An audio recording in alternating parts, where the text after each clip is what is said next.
আসলে কি মানুষ স্বার্থপর? অনেক চিন্তা ভাবনা করে দেখলাম, আমরা শুধু মানুষের দোষ দেওয়াতে ব্যস্ত। আসলে তো মানুষ স্বার্থপর না। আমাদের যে যার অবস্থান থেকে আমাদের এক্সপেকটেশন বেশি। আমরা যখন মানুষকে অনেক বেশি আপন মনে করি, একটা মায়ার বন্ধনে আবদ্ধ হয়ে যায়, অনেক বেশি ভালোবেসে ফেলি, তখন আমাদের তার প্রতি আশা প্রত্যাশা অনেক বেড়ে যায়।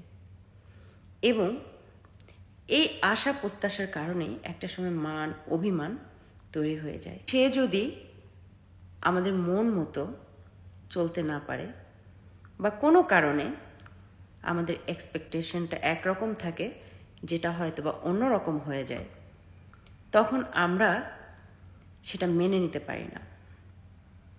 তখন ওই যে স্বার্থপর নামটা আছে না, সেই স্বার্থপর নামটা সাথে যুক্ত করে দেই।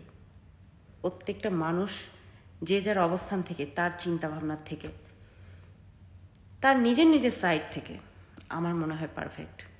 সবাই যে আমার মতো চিন্তা করবে, সবাই যে আপনার মতো চিন্তা করবে, বিষয়টা আসলে এরকম নয়। আমাদের এক্সপেকটেশন বেশি, যার কারণে আমাদের কষ্ট পেতেও হয় বেশি, যার কারণে আমাদের মানুষকে স্বার্থপরও মনে হয় বেশি। আপনার একমত কিনা জানাবেন কমেন্ট করে।